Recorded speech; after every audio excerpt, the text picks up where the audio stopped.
Putok at sipa ang inabot ng isang estudyante sa Antipolo City matapos manlaban sa kaeskwelang magaling pala sa taekwondo na matagal na raw nang bubuli sa kanya. Nakatutok si Jamsi Sante. Namamaga pa rin ang kamay ng estudyante na itinago natin sa pangalang Jason mula sa umunoy pananakit ng isang kaklase sa isang paaralan sa Antipolo. Matagal na raw siyang inaasar dahil nakalbo ilang bahagi ng ulo niya dahil sa medical condition na alopecia, dulot daw ng matinding pamumroblema. Minumura po ako minsan. Tapos,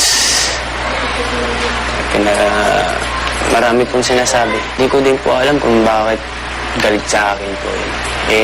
Baka trip niya lang po yung pag-aasar niya. Nitong Biyernes, bigla na lang daw siyang pinagbumura ng naturang kaklase. Hindi na raw nakatiis si Jason, kaya sinuntok niya sa bandang likod. Pero magaling pala ito sa taekwondo. Sinipa po ako sa paa mga 2 beses, tapos nilak po ako.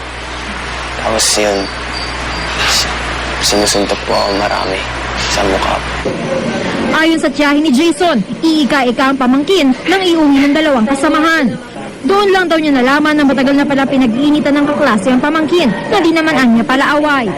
Pinablotter na raw niya sa barangay ang nangyari. Balak din daw niya itong ireklamo bukas sa paaralan.